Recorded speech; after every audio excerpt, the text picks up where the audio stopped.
رات کے 3:15 بج رہے تھے۔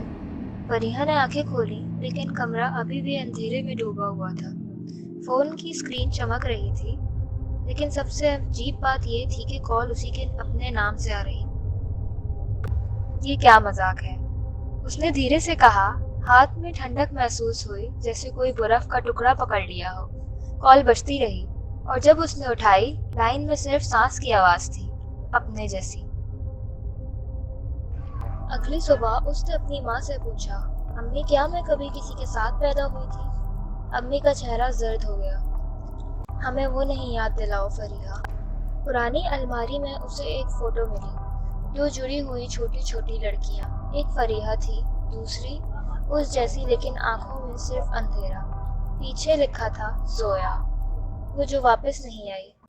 اس رات فون دوبارہ بجتا ہے۔ اب کی بار آواز آتی ہے، مجھے کیوں بھول گئی فریحہ؟ میں ابھی بھی وہیں ہوں، صرف دوسری طرف۔ ایک بزرگ پیر سے رابطہ کیا۔ پیر صاحب نے کہا، زویا صرف بہن نہیں تھی، تم دونوں جڑی ہوئی روحیں تھیں، ایک اگر بھول جائے دوسری سزا بن جاتی ہے۔ رات کے 3:15 بجے وہ وقت ہے جب دنیا ملتی ہے۔ پیر نے اسے پیپل کے درخت کے پاس جانے کا کہا جہاں کبھی زویا کھو گئی تھی۔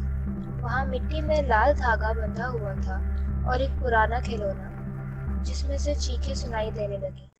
گھر لوٹ کے فریحہ نے اپنا آئینہ دیکھا۔ آئینے میں زویا کھڑی تھی، منہ بند، آنکھیں خون سے بھر۔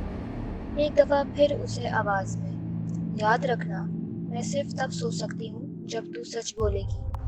اس نے سب کچھ مان لیا کہ اس دن اس نے زویا کو چھپ کے اکیلے جنگل میں چھوڑ دیا تھا۔ ڈر زویا کو تھا لیکن غلطی فریحہ سے ہوئی تھی۔